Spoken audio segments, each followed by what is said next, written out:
حضور صلی اللہ علیہ وسلم کے والد حضرت عبداللہ کی وفات کے بعد ان کی قبر کو دوبارہ کیوں کھولا گیا؟ جب حضرت عبداللہ کی قبر کو دوبارہ کھولا گیا تو یہ منظر دیکھ کر سب چیخ اٹھے کہ ان کی قبر میں خون ہی خون۔ بسم اللہ الرحمن الرحیم۔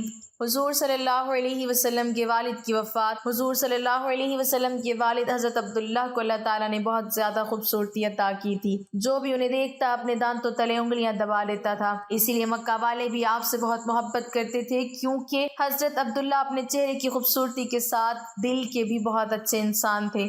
غریبوں کی مدد کرنا، یتیموں کے لیے سہارا بننا اور بیوہ عورتوں کے لیے دوڑ دوڑ کر کام کرنا، یہ ان کی زندگی کے خاص عمل تھے۔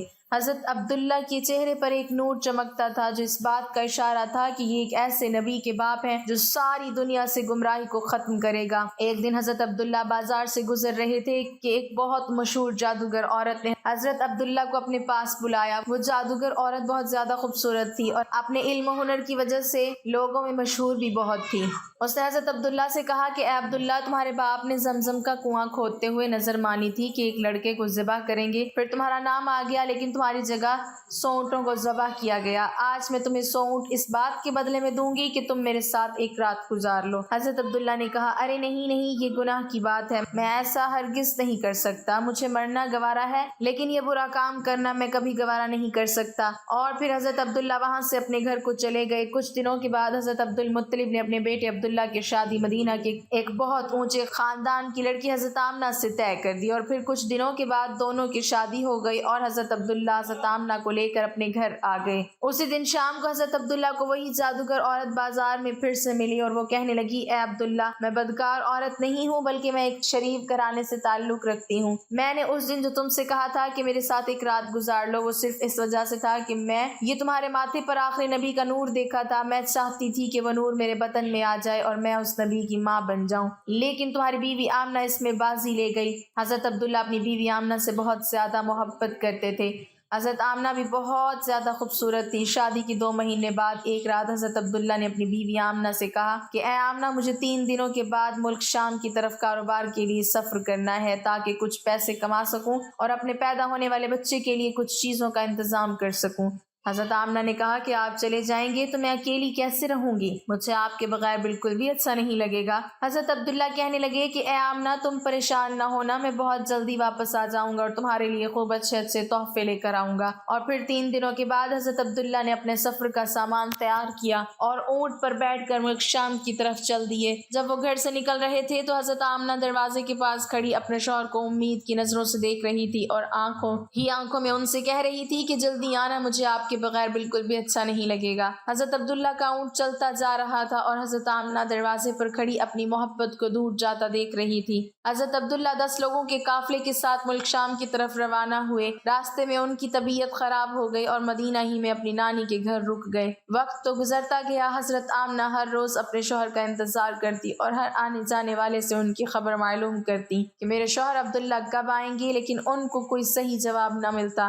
جب بھی مکہ میں کوئی قافلہ تجارت کر کے واپس لوٹتا تو حضرت آمنہ گھر کے دروازے پر کان لگا کر کھڑی ہو جاتی کہ شاید میرے شوہر عبداللہ آ گئے ہیں، لیکن بعد میں خبر ملتی کہ حضرت عبداللہ اس قافلے میں نہیں ہیں۔ 2 مہینے کے بعد ان 10 لوگوں کا قافلہ مکہ واپس لوٹا جن کے ساتھ حضرت عبداللہ گئے تھے۔ ان کے مکہ پہنچنے کی خبر ایک دن پہلے ہی مشہور ہو گئی۔ یہ سن کر حضرت آمنہ بہت خوش ہوئی کہ میرے شوہر واپس آ رہے ہیں۔ حضرت عبد المطلب بھی بہت زیادہ خوش ہوئے، ان لوگوں سے پل پل کی خبریں لیتے کہ وہ قافلہ ابھی کہاں پہنچا ہے، کیا کر رہا ہے، کتنے دنوں میں آئے گا۔ جس دن یہ قافلہ مکہ پہنچنے والا تھا اس رات حضرت آمنہ نے خوب اچھے کپڑے پہنے اور بہت اچھی طرح تیار ہو کر گھر میں بیٹھ گئی۔ حضرت آمنہ کو حضور صلی اللہ علیہ وسلم کا اس وقت 4 ماہ کا حمل تھا۔ آخر وہ صبح بھی آئی جب یہ 10 لوگوں کا قافلہ مکہ پہنچا۔ حضرت آمنہ دروازے سے کان لگا کر کھڑی ہو گئی کہ ابھی میرے شوہر آئیں گے اور میں ان سے گلے مل کر خوب خوش ہوں گی۔ حضرت عبد المطلب کو بھی جیسے ہی خبر ہوئی تو دوڑتے ہوئے قافلے کے پاس پہنچے، لیکن حضرت عبداللہ نظر نہیں آ رہے تھے۔ پریشان ہو کر قافلے والوں سے پوچھا، میرا لڑکا عبداللہ کہاں ہے؟ وہ نظر نہیں آ رہا ہے۔ قافلے والوں نے جواب دیا کہ جاتے وقت مدینہ کے پاس راستے ہی میں حضرت عبداللہ کی طبیعت خراب ہو گئی تھی، اس لیے وہ مدینہ ہی میں اپنی نانی کے گھر رک گئے تھے۔ اس کے بعد ہمیں نہیں پتہ۔ یہ سنتے ہی حضرت عبد المطلب نے اپنے بڑے بیٹے حارث کو کہا کہ اے حارث، جلدی سے اپنا گھوڑا نکالو اور مدینہ کی طرف سفر کرو اور جا کر دیکھو کہ میرے بیٹے عبداللہ کی کیا حالت ہے، اور پھر جلدی سے آ کر مجھے خبر دو۔ حضرت آمنہ کا دل آج پھر سے ٹوٹ گیا۔ وہ امید باندھے بیٹھی تھی کہ آج میرے شوہر آئیں گی، لیکن خبر تو کچھ اور پہنچی۔ ادھر حضرت حارث نے بہت تیزی سے اپنا گھوڑا مدینے کی طرف دوڑایا۔ 3 دنوں کے سفر کے بعد وہ مدینہ پہنچے اور نانی کے گھر جا کر معلوم کیا کہ حضرت عبداللہ کہاں ہے، تو ایک دل کو دہلا دینے والی خبر ان کے کانوں میں پڑی۔ گھر والوں نے بتایا کہ اے حارث، عبداللہ کی طبیعت بہت زیادہ خراب تھی، انہیں دل کا دورہ پڑا تھا اور ان کی ابھی 1 مہینے پہلے وفات ہو چکی ہے۔ ہم نے انہیں نابیغہ نام کی جگہ پر دفن کر دیا ہے۔ یہ سن کر حضرت حارث کی بھی آنکھوں سے آنسو آ گئے۔ وہ بھی اپنے چھوٹے بھائی عبداللہ سے بہت زیادہ محبت کرتے تھے۔ اور پھر یہ واپس مدینہ پہنچے اور اپنے باپ حضرت مطلب کو خبر کر دی، تو حضرت عبد المطلب کے ہوش اڑ گئے۔ اچانک ان کی آنکھوں سے آنسو بہنے لگے اور اپنے بیٹے عبداللہ کی وفات کا غم برداشت نہ کر سکے، لیکن فوراً خود کو سنبھالا اور سارے لوگوں کو جمع کر کے کہا کہ اے لوگو، آمنہ کو اس کی خبر نہ ہونے دینا، کیونکہ وہ حمل سے ہے۔ میں چاہتا ہوں کہ میرے عبداللہ کی نسل آگے چلے، وہ بے اولاد نہ رہے، اس کے گھر میں ایک لڑکا ہو جو میرے عبداللہ کا وارث بنے۔ حضرت عبد المطلب نے شفا نامی ایک دائی کو بلایا اور کہا اے شفا، تم آمنہ کو بہت سمجھا بجھا کر اور بہت تسلی دے کے یہ خبر سنانا کہ ان کے شوہر کی وفات ہو گئی ہے، لیکن دھیان رکھنا کہ ان کے اوپر زیادہ بڑا صدمہ نہ لگنے پائے، کیونکہ وہ امید سے ہے۔ حضرت آمنہ گھر میں بیٹھی انتظار کر رہی تھی کہ حارث اپنے چھوٹے بھائی عبداللہ کو مدینہ سے لے کر آ چکے ہوں گے اور میرے شوہر عبداللہ بھی آپ ہی مجھ سے ملنے آئیں گے۔ اتنی دیر میں حضرت شفا گھر پہنچی ہیں اور حضرت آمنہ کو اپنے پاس بلا کر فرماتی ہیں کہ اے آمنہ، تم پریشان نہ ہونا، میں تم کو ایک بات بتانے آئی ہوں، تم خود کو سنبھال لینا، اپنے شوہر کی خاطر اور اپنے اس بچے کی خاطر خود کو سنبھال لینا، کیونکہ تمہیں صدمہ لگنے سے اس 4 مہینے کے بچے کو نقصان ہو سکتا ہے۔ پھر حضرت شفا نے حضرت آمنہ کو ساری باتیں بتا دی کہ تمہارے شوہر عبداللہ کی راستے میں جاتے ہوئے طبیعت خراب ہو گئی تھی اور پھر مدینہ ہی میں ان کی وفات ہو گئی اور وہیں ان کو دفن کر دیا گیا۔ یہ سن کر حضرت آمنہ کی آنکھوں سے آنسو بہنے لگے، وہ خود کو سنبھال نہیں پا رہی تھی۔ حضرت شفا نے ان کے سر پر ہاتھ پھیرتے ہوئے کہا اے آمنہ، خود کو سنبھالو، تم امید سے ہو اور یہ پریشانی تمہیں نقصان پہنچا سکتی ہے۔ حضرت آمنہ نے خود کو سنبھالا، لیکن ان کے اوپر اس بات کا ایسا غم ہوا کہ وہ پھر کسی سے مسکرا کر بات نہیں کرتی تھی، ہمیشہ خاموش رہتی۔ دن گزرتے گئے، حضرت آمنہ ہر گھڑی اپنے شوہر عبداللہ کو یاد کرتی تھی، لیکن پیدا ہونے والے بچے کی خاطر اپنے دل کو سنبھالے رہتی۔ حضرت عبد المطلب اور ان کے سارے لڑکے دن رات یہی امید لگائے رہتے اور اللہ سے دعائیں کرتے کہ اے اللہ، میرے عبداللہ کے لڑکے کو صحیح سلامت اس دنیا میں بھیج دینا تاکہ عبداللہ کی نسل باقی رہ سکے۔ اسی طرح 9 مہینے گزرے اور وہ دن بھی آیا جب اللہ کے رسول صلی اللہ علیہ وسلم کی پیدائش ہوئی۔ حضرت آمنہ کے گھر بچے کی پیدائش سن کر حضرت عبد المطلب اس قدر خوش ہوئے کہ دوڑے دوڑے آئے اور اللہ کے رسول صلی اللہ علیہ وسلم کو گود میں لے کر کعبہ میں گئی اور سجدہ شکر ادا کیا۔ پھر حضور کا نام انہوں نے محمد رکھا۔ لوگوں نے جب یہ نام سنا تو کہنے لگے یہ تم نے کیسا نام رکھ لیا ہے، ہم نے تو آج تک ایسا نہیں سنا۔ حضرت عبد المطلب نے کہا اے لوگو، تمہیں کیا پتا کہ میرے اس پوتے کی دنیا میں کتنی تعریف کی جائے گی کہ آج تک اتنی تعریف کسی کی نہ کی گئی ہو۔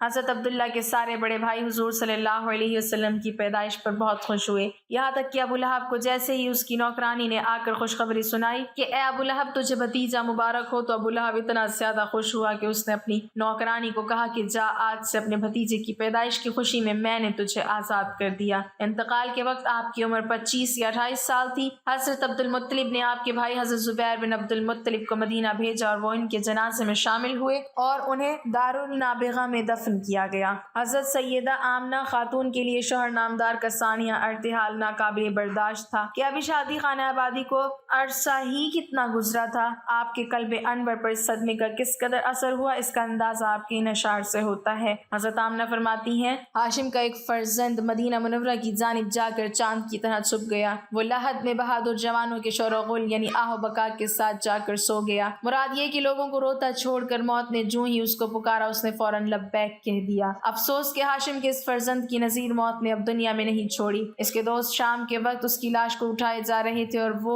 از راہ محبت و عقیدت کا کاندھا بدلتے اور اس کے اوصاف بیان کرتے چلے جا رہے تھے۔ اگرچہ موت نے ان کو ہم سے دور کر دیا ہے، مگر اس میں تو شک نہیں کہ وہ بہت زیادہ سخی اور غریبوں کے ازحد ہمدرد تھے، یعنی ان کے دلوں سے ان کی یاد تو نہیں نکل سکتی۔ یہ مدینہ منورہ کے رہنے والے انصاری ہیں اور مشہور صحابی حضرت جابر رضی اللہ تعالیٰ عنہ کے والد ماجد ہیں۔ قبیلہ انصار میں یہ اپنے خاندان بنی سلمہ کے سردار اور رحمت عالم صلی اللہ علیہ وسلم کے بہت ہی جانسار صحابی ہیں۔ جنگ بدر میں بڑی بہادری اور جانبازی کے ساتھ کفار سے لڑے اور 3 ہجری میں جنگ احد کے دن سب سے پہلے جام شہادت سے سیراب ہوئے۔ بخاری شریف وغیرہ کی روایت ہے کہ انہوں نے رات میں اپنے فرزند حضرت جابر رضی اللہ تعالیٰ عنہ کو یہ فرمایا، میرے پیارے بیٹے، کل صبح جنگ احد میں سب سے پہلے میں ہی شہادت سے سرفراز ہوں گا، اور بیٹا سن لو، رسول اللہ صلی اللہ علیہ وسلم کے بعد تم سے زیادہ میرا کوئی پیارا نہیں ہے، لہٰذا تم میرا قرض ادا کر دینا اور اپنی بہنوں کے ساتھ اچھا سلوک کرنا، یہ میری آخری وصیت ہے۔ حضرت جابر رضی اللہ تعالیٰ عنہ کا بیان ہے کہ واقعی صبح کو میدان جنگ میں سب سے پہلے میرے والد حضرت عبداللہ بن عمرو بن حرام رضی اللہ تعالیٰ عنہ ہی شہید ہوئے۔ حضرت جابر رضی اللہ تعالیٰ عنہ کہتے ہیں کہ جنگ احد کے دن میرے والد حضرت عبداللہ انصاری رضی اللہ تعالیٰ عنہ کی مقدس لاش کو اٹھا کر بارگاہ رسالت میں لائے تو ان کا یہ حال تھا کہ کافروں نے ان کے کان اور ناک کو کاٹ کر ان کی صورت بگاڑ دی تھی۔ میں نے چاہا کہ ان کا چہرہ کھول کر دیکھوں تو میری برادری اور کنبہ قبیلہ والوں نے مجھے اس خیال سے منع کر دیا کہ لڑکا اپنے باپ کا یہ حال دیکھ کر رنج و غم سے نڈھال ہو جائے گا۔ اتنے میں میری پھپھی روتی ہوئی ان کی لاش کے پاس آئیں تو سید عالم صلی اللہ علیہ وسلم نے فرمایا کہ تم ان پر رو یا نہ رو، فرشتوں کی فوج برابر لگاتار ان کی لاش پر اپنے بازوں سے سایہ کرتی رہی ہے۔ حضرت جابر رضی اللہ تعالیٰ عنہ کا بیان ہے کہ جنگ احد کے دن میں نے اپنے والد حضرت عبداللہ رضی اللہ تعالیٰ عنہ کو ایک دوسرے شہید حضرت عمرو بن جموع رضی اللہ تعالیٰ عنہ کے ساتھ ایک ہی قبر میں دفن کر دیا تھا۔ پھر مجھے یہ اچھا نہیں لگا کہ میرے باپ ایک دوسرے شہید کی قبر میں دفن ہیں، اس لیے میں نے اس خیال سے کہ ان کو ایک الگ قبر میں دفن کروں۔ 6 ماہ بعد میں نے ان کی قبر کو کھود کر لاش مبارک کو نکالا تو وہ بالکل اسی حالت میں تھے جس حالت میں ان کو میں نے دفن کیا تھا، بجز اس کے کہ ان کے کان پر کچھ تغیر ہوا تھا۔ اور ابن سعد کی روایت میں ہے کہ حضرت عبداللہ رضی اللہ تعالیٰ عنہ کے چہرے پر زخم لگا تھا اور ان کا ہاتھ ان کے زخم پر تھا۔ جب ان کا ہاتھ ان کے زخم سے ہٹایا گیا تو زخم سے خون بہنے لگا، پھر جب ان کا ہاتھ ان کے زخم پر رکھ دیا گیا تو خون بند ہو گیا، اور ان کا کفن جو ایک چادر تھی جس سے چہرہ چھپا دیا گیا تھا اور ان کے پیروں پر گھاس ڈال دی گئی تھی، چادر اور گھاس دونوں کو ہم نے اسی طرح پڑا ہوا پایا۔ اور اس کے بعد مدینہ میں نہروں کی کھدائی کے وقت جب حضرت امیر معاویہ رضی اللہ تعالیٰ عنہ نے یہ اعلان کرایا کہ سب لوگ میدان احد سے اپنے اپنے مردوں کو ان کی قبروں سے نکال کر لے جائیں تو حضرت جابر رضی اللہ تعالیٰ عنہ فرماتے ہیں کہ میں نے دوبارہ 46 برس کے بعد اپنے والد ماجد حضرت عبداللہ رضی اللہ تعالیٰ عنہ کی قبر کھود کر ان کی مقدس لاش کو نکالا تو میں نے ان کو اس حال میں پایا کہ اپنے زخم پر ہاتھ رکھے ہوئے تھے۔ جب ان کا ہاتھ اٹھایا گیا تو زخم سے خون بہنے لگا، پھر جب ہاتھ زخم پر رکھ دیا تو خون بند ہو گیا، اور ان کا کفن جو ایک چادر کا تھا بدستور صحیح سالم تھا۔ حضرت طلحہ بن عبید اللہ رضی اللہ تعالیٰ عنہ فرماتے ہیں کہ میں اپنی زمین کی دیکھ بھال کے لیے غابہ جا رہا تھا تو راستے میں رات ہو گئی، اس لیے میں حضرت عبداللہ بن عمرو بن حرام رضی اللہ تعالیٰ عنہ کی قبر کے پاس ٹھہر گیا۔ جب کچھ رات گزر گئی تو میں نے ان کی قبر میں سے تلاوت کی اتنی بہترین آواز سنی کہ اس سے پہلے اتنی اچھی قرات میں نے کبھی نہیں سنی تھی۔ جب میں مدینہ منورہ کو لوٹ کر آیا اور میں نے حضور اقدس صلی اللہ علیہ وسلم سے اس کا تذکرہ کیا تو آپ صلی اللہ علیہ وسلم نے فرمایا کہ کیا اے طلحہ تم کو یہ معلوم نہیں کہ خدا نے ان شہیدوں کی ارواح کو قبض کر کے زبرجد اور یاقوت کی قندیلوں میں رکھا ہے اور ان قندیلوں کو جنت کے باغوں میں آویزاں فرما دیا ہے۔ جب رات ہوتی ہے تو یہ روحیں قندیلوں سے نکل کر ان کے جسموں میں ڈال دی جاتی ہیں، پھر صبح کو وہ اپنی جگہوں پر واپس لائی جاتی ہیں۔ سبحان اللہ عز و جل۔ یہ مسند روایات اس بات کا ثبوت ہے کہ حضرات شہداء کرام اپنی اپنی قبروں میں پورے لوازم حیات کے ساتھ زندہ ہیں اور وہ اپنے جسموں کے ساتھ جہاں چاہیں جا سکتے ہیں، تلاوت کر سکتے ہیں اور دوسرے قسم کے تصرفات بھی کر سکتے ہیں اور کرتے ہیں۔ اللہ تعالیٰ کی ان پر رحمت ہو اور ان کے صدقے ہماری مغفرت ہو، آمین۔ اللہ تعالیٰ ہمیں دین کی مکمل سمجھ نصیب فرمائے اور ہمیں نیکوکاروں میں شامل کرے، آمین۔ ناظرین کمنٹ باکس میں اللہ تعالیٰ کے 99 ناموں میں سے ایک نام ضرور ٹائپ کریں۔